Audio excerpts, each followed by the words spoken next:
नमस्कार, आप देख रहे हैं सिटी सेंटर शो। मुंबई से मैं हूं पूजा भारद्वाज और शो की शुरुआत कर रहे हैं चुनावी हलचल के साथ।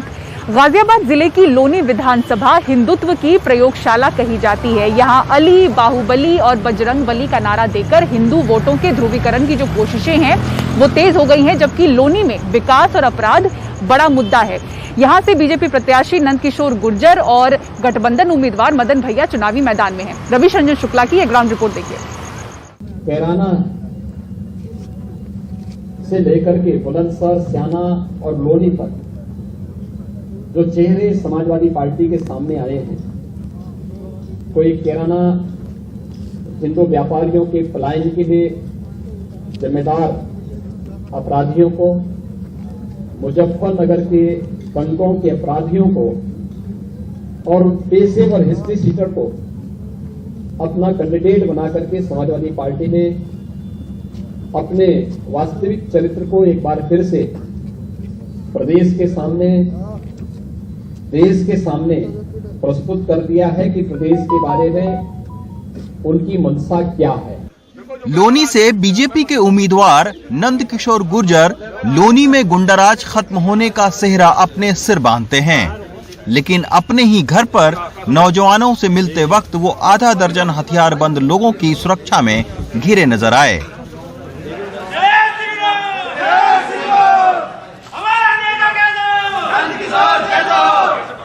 लोनी में मुर्गा नहीं बिकेगा, दिल्ली में देखो नरक बना रखा, पुलिस वालों कितने पैसे दो। कभी चिकन कारोबारियों को धमकी देने का तो कभी अफसरों पर घूस लेने के आरोप लगाने की वजह से वो खासे सुर्खियों में रहे हैं। अब एक बार फिर उनको चुनाव आयोग का नोटिस मिला है। लोनी में अली, बाहुबली और बजरंग बली के नारे लगाकर सांप्रदायिक ध्रुवीकरण के आरोप पर। लोनी में ना अली ना बाहुबली, यहाँ सिर्फ बजरंग बली चलेंगे। हम बजरंग बली के महाकाल के भक्त हैं, इसलिए यहाँ लोनी में बजरंग बली है, ना कोई अली है ना कोई बाहुबली है। उन लोगों ने लोनी को नरक बना दिया था। लोनी की जनता को पता है यहाँ क्या हालात थे। लोनी की क्राइम कैपिटल के रूप में किनके कारण जाना गया। समाजवादी पार्टी एक तरफ तो बात करती है कि हमने अपराध मुक्त जो है उत्तर प्रदेश को करेंगे, कानून व्यवस्था नहीं है, उनका असली चेहरा सामने आ गया है। जिस तरह से बाहुबलियों की शरण में समाजवादी पार्टी गई है, उत्तर प्रदेश की जनता देख रही है। लोनी का जो सियासी समीकरण है दोस्तों, उसमें तकरीबन 1.5 लाख मुस्लिम मतदाता हैं, इसके बाद में 80 से 90 हजार गुजर मतदाता हैं और उसके बाद में 70 से 80 हजार दलित मतदाता हैं। तो जब तक जातियों में विभाजित मतदाताओं को वो कट्टर हिंदू नहीं बनाएंगे, हिंदुओं का ध्रुवीकरण नहीं कराएंगे, तब तक उनकी सियासी नैया पार लगना मुश्किल है। नंदकिशोर गुर्जर के खिलाफ सपा रालोद गठबंधन के मदन भैया मैदान में हैं। 4 बार के विधायक मदन भैया को सूबे के मुख्यमंत्री योगी आदित्यनाथ ने पेशेवर हिस्ट्री सीटर बताया है, लेकिन मदन भैया कहते हैं उनकी कोशिश लोनी की गुंडागर्दी और हिंदू मुसलमान के बीच दिलों की दूरियां खत्म करने की रहेगी। हम बजरंग बली के परम भक्तों में हैं। हमारा मुख्य उद्देश्य जो लोनी में हाहाकार मचा हुआ है, जो सांप्रदायिक पिछले 5 सालों में सांप्रदायिक सद्भाव को समाप्त करने का प्रयास किया गया है, हमें पुनः उस माहौल को खत्म कर पुनः भाईचारा स्थापित करने के लिए हम चुनाव मैदान में हैं। सियासत से इतर अब हम आपको लोनी की समस्याओं की ओर लेकर चलते हैं। ये सड़क टीला शहबाजपुर गांव की ओर जाती है। पूरी सड़क टूटी पड़ी है, लेकिन चुनाव की घोषणा से महज चंद घंटा पहले सड़क बनाने का शिलापट लग गया। काम अब तक शुरू नहीं हुआ है। बोर्ड तो ऐसा लगा दिया जैसे कि मतलब कि हाईवे लेकर बढ़िया प्लान हो रखता। बोर्ड लगा दिया, गड्ढे ऐसे अगर मोटरसाइकिल ले जाए, मोटरसाइकिल बहती बहती चली जाएगी। और काम शुरू हुआ कि नहीं? अजी काम तो मुद्दत बीत गई, काम शुरू ही ना हुआ है। चलो कम से कम सड़क नहीं बनी है, बोर्ड तो लग गया है।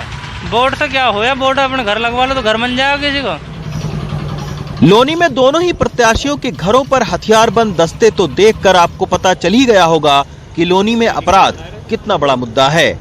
जगत सिंह 3 बार के पार्षद हैं। बीते दिनों इनको 6 गोलियां मारी गईं। अपराधी आज तक नहीं पकड़े गए। अब कोई कह रहा है रंगदारी के लिए, तो कोई कह रहा है कि सरकारी जमीन पर कब्जा करने की शिकायत की वजह से गोली मारी गई। पहले चरम सीमा पे, यहाँ आज क्या है? अभी भी चरम सीमा पर है। नहीं, कमी क्या रह रही है बताओ? क्यों? यहाँ के विधायक कह रहे हैं कि नहीं खत्म हो गई गुंडागर्दी। वो हमसे बात करे सामने। फिर दादी की हत्या हुई थी जी 30 जनवरी को। अच्छा, तो उसमें कोई पकड़ा गया कुछ? पकड़े गए हैं। वो तो टीम बहुत बड़ी है जी उनकी, उनका सर्किल बहुत बड़ा है, 150 मुकदमे हैं उनके। और यहाँ का जो जनप्रतिनिधि है वो उनका पूरा सपोर्ट करता है। उसने आज तक मेरी सुरक्षा नहीं होने दी। लाइसेंस का जो अप्लाई कर रखा है वो नहीं बनने दिया। अच्छा। और डेली कभी किसी के माध्यम से कभी किसी के माध्यम से मुझे धमकी मिलती है जान से मारने की। तो कहाँ है भाजपा में, कहाँ जो आप ये कहता है, जो जनप्रतिनिधि कहता है कि समाजवादी सरकार में गुंडई होती थी, इस तो भाजपा सरकार है, वही तो खुद गुंडों को साथ देता है।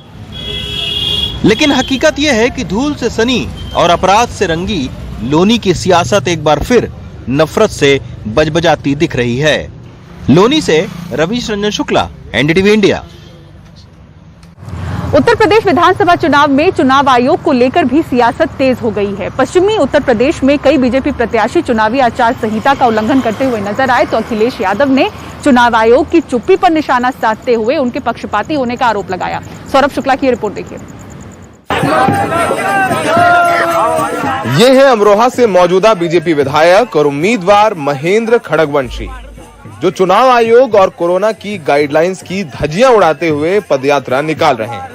और विडंबना देखिए कि जिस पुलिस को ये पदयात्रा रोककर कार्रवाई करनी चाहिए, वो पुलिस कानून तोड़ रहे विधायक जी को सुरक्षा देती नजर आई।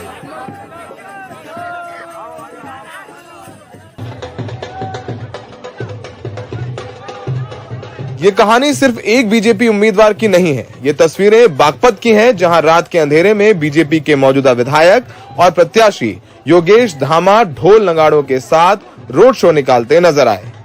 पुलिस वाले भी इसी हुजूम का हिस्सा हैं। जो पुलिस आचार संहिता का उल्लंघन करते नजर आ रहे बीजेपी के विधायकों के साथ नजर आई, वही पुलिस लखनऊ में धारा 144 का हवाला देते हुए समाजवादी कार्यालय के बाहर पार्टी के कार्यकर्ताओं को भोंपू लगाकर भगाती नजर आई और मास्क न लगाने को लेकर जमकर चालान भी काटे गए। ये पहली बार में 100 रुपए का चलान। 100 रुपए कितने चालान कर चुके हैं सर? अभी 20 कर चुके हैं। 20 रुपए से। तो यहाँ पर किसी को खड़े नहीं होने दे रहे हैं, भीड़ नहीं होने दे रहे हैं। बिना मास्क नहीं, भीड़ नहीं रहेगी। भीड़ भी नहीं रहेगी। आचार संहिता लागू, भीड़ नहीं रहेगी। सपा कार्यालय के बाहर पुलिस कार्रवाई पर अखिलेश यादव ने ट्वीट कर कहा कि चुनाव आयोग के आदेश पर सपा कार्यालय के बाहर तो कार्रवाई हो रही है, पर बीजेपी के नेताओं पर कोई बंदिश नहीं है। भारतीय जनता पार्टी, उनके नेता, उनके मुख्यमंत्री आचार संहिता का जगह जगह उल्लंघन कर रहे हैं। समाजवादी पार्टी लिखित शिकायत चुनाव आयोग को करेगी। हमें उम्मीद है कि चुनाव आयोग इन पर सख्ती से नियमों का पालन करने के लिए आदेश करेंगे।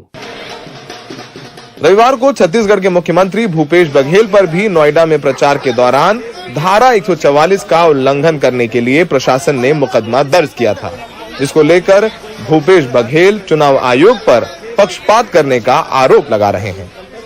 यदि मुझ पर कार्रवाई की गई तो फिर अमरोहा में क्यों नहीं किया गया भारतीय जनता पार्टी प्रत्याशी के खिलाफ? मंत्री के खिलाफ क्यों कार्रवाई नहीं हुई भारतीय जनता पार्टी? तो मंत्री जो हैं वो डोर टू डोर 5 दिन से कर रहे हैं, उसके खिलाफ कार्रवाई नहीं हो रही। तो निर्वाचन आयोग को अपनी भूमिका निष्पक्ष रखनी चाहिए। हमने चुनाव आयोग से सपा और कांग्रेस के आरोपों पर जवाब मांगा, पर चुनाव आयोग चुप्पी साधे रहा। चुनाव आयोग के सामने इस बार 2 चुनौती हैं। पहली चुनौती है कि कैसे कोरोना गाइडलाइंस का पालन करा करके ये चुनाव कराए जाएं, और दूसरी चुनौती इसी से जुड़ी हुई कि अगर जो उल्लंघन करे इन गाइडलाइंस का, उस पर बिना पक्षपात किए हुए कार्रवाई की जाए। चुनाव आयोग को सभी राजनीतिक दलों का, खासकर विपक्षी दलों का विश्वास जीतना होगा, क्योंकि बीजेपी के तमाम नेता प्रत्याशी मजलिसें कर रहे हैं, भीड़ बढ़ा रहे हैं, उन पर चुनाव आयोग कार्रवाई नहीं कर रहा। सहयोगी बिलाल के साथ लखनऊ में Saurabh Shukla, NDTV India. Corona का असर जहां व्यापार पर पड़ा है, तो प्रवासी मजदूरों की परेशानी और बढ़ने लगी है। पहले की तुलना में पैसे कम मिल रहे हैं, कई लोग गांव जाने की योजना बना रहे हैं। ऐसे में जो व्यापारी हैं, वो मजदूरों के पलायन को रोकने के लिए खुद कदम उठा रहे हैं। कोलकाता के हावड़ा इलाके में रहने वाले रुबिन पात्रा करीब 20 सालों से मुंबई के मुंबादेवी इलाके में सोने के दुकान में मजदूरी करते हैं। 2 फरवरी की हावड़ा मेल पकड़ वो गांव लौट रहे हैं। वजह है कोरोना संक्रमण के वजह से जेब पर पड़ा असर। धंधा नहीं है बोलो तो काम धंधा बहुत ठंडा है। पहले जैसा होता था अभी नहीं हो रहा है।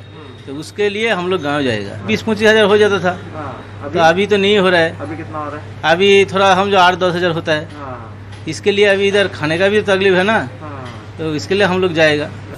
मुंबा देवी इलाके में बंगाल से आए 1.5 लाख से ज्यादा मजदूर सोने चांदी से जुड़े काम करते हैं। हर किसी ने पिछले लॉकडाउन में बड़ी परेशानी का सामना किया था। मिदनापुर जिले के रहने वाले पपन सामंत को पिछली बार बस से अपने गांव लौटना पड़ा था।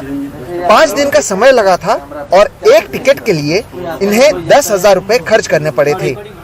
इस बार भी कमाई आधी हो गई है, लेकिन अभी कुछ दिन रुककर देखना चाहते हैं। पहले से कम तो कम हुआ ही हुआ, मतलब हमारा जो सेट है वो बनता है, ऐसा धीरे धीरे कम बढ़ने लगेगा। तो ऐसे जाने का विचार नहीं है किसी का, हम लोग आपस में भी बात करता है कि क्या करेगा क्या नहीं होएगा, ऐसा तो सबका मन में होता ही है। अगर काम बढ़ जाएगा तो देखेगा, हाँ काम हो रहा है जाने का कोई ज़रूरत नहीं। अगर धीरे धीरे कम हो जाएगा, उससे भी कम होएगा, तब तो जाना ही पड़ेगा ना। अभी तो फिलहाल तो हालात बराबरी है, अपने को लग रहा है। खाने पीने का व्यवस्था भी ठीक ठाक है, अभी तो उतना परेशानी नहीं हुआ। बाकी हालात के ऊपर छोड़ देता हूँ, कैसा होएगा फिर गांव जाने का सोचेंगे। ऐसा हालत रहेगा तो जाने का सोचेंगे नहीं हम लोग। अगर इससे खराब पोजीशन कुछ होएगा तो भी हम लोग सोचेंगे गांव जाने का है क्या नहीं है। वैसे कारोबारियों को भी एहसास है कि अगर ये चले गए तो उनके धंधे पर भी असर पड़ेगा, इसलिए मजदूरों के टीके, खाने पीने सबका इंतजाम किया जा रहा है। सब जगह हमने हर चीज़ की तैयारी करके रखी है। तीसरा लॉकडाउन अगर बड़े स्केल में आता है और जो गत समय में आया था, अगर वैसी पोजीशन रही तो हर एरिया वाइज हमने कुछ जगहें ली है, रेंट से जगह ली है, हमने कुछ उनके खाने पीने की महाराज है, किचन ऐसी व्यवस्थाएं की है और वो लोग खाएंगे और आराम से रहेंगे। क्योंकि उनके साथ साथ हमारे दुकान के शोरूम में रहने वाले हमारा स्टाफ भी है, वो भी बेचारे हमारे दिहाड़ी मजदूर जैसी तरह आते हैं, सबब में रहते हैं, रोज आते हैं रोज जाते हैं। तो हर चीज़ की व्यवस्था हमने अब की बार पूरी कोशिश की है कि हमारे मजदूर भाइयों को कुछ तकलीफ नहीं हो और आराम से वो काम करें, उनकी रोजी रोटी चले और उनसे हमारी भी रोजी रोटी चले। कारीगर की सुविधा के लिए बीएमसी से रिक्वेस्ट करके, असिस्टेंट कमिश्नर है उनसे रिक्वेस्ट करके ये जो वैक्सीनेशन कैंप इधर हमने चालू करवाया और जिसमें हमारे जो कारीगर है पूरा का पूरा हमारा सोनार कारीगर है, उन लोग को लेने की सुविधाएं हो रही है। लॉकडाउन के समय मजदूरों के पलायन की सबसे बड़ी वजह थी भूख। इस बार अच्छी बात यह है कि जो व्यापारी हैं वो खुद कई कदम उठा रहे हैं ताकि मजदूरों को पलायन न करना पड़े। लेकिन इसके साथ ही ज़रूरत है कि जब प्रशासन की ओर से नियम बनाए जाते हैं तब वो भी इन मजदूरों के बारे में सोचे, ताकि इनमें से कई जो अब ये सोच रहे हैं कि वो गांव जाए या ना जाए, उन्हें गांव जाने का निर्णय न लेना पड़े। मुंबई से कैमरा पर्सन राजेंद्र दयालकर के साथ सोहित मिश्रा, एनडीटीवी इंडिया। और वक्त एक ब्रेक का है। ब्रेक के बाद आपको दिखाएंगे यूपी में सबसे अलग राजनीति करने का दावा कर रही आपकी पहली सूची और कैंपेन सॉन्ग। बने रहिए सिटी सेंटर के साथ।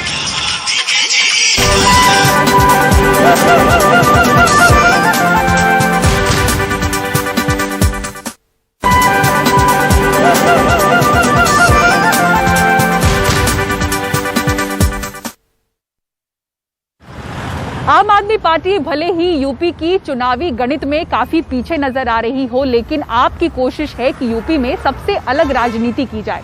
आज उन्होंने अपना कैंपेन सॉन्ग लॉन्च किया और प्रत्याशियों की पहली सूची जारी की, जिसमें काफी पढ़े लिखे लोग शामिल हैं। सर, आप लोगों ने कल अपनी पहली लिस्ट जारी की 150, कुछ क्या खास है आपकी लिस्ट में? इसमें बहुत ही शिक्षित और योग्य लोगों को हम लोगों ने कैंडिडेट बनाया है।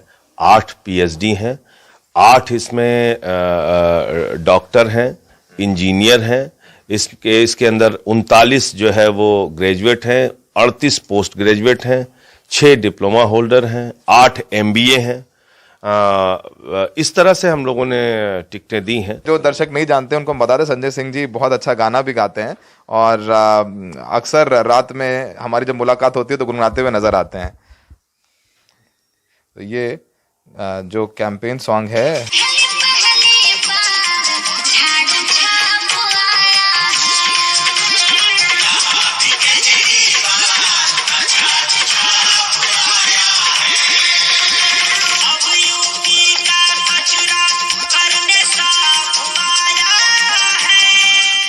और इसी के साथ सिटी सेंटर शो में पूरी टीम को दीजिए इजाजत। खबरों के लिए देखते रहें एनडीटीवी इंडिया। नमस्कार।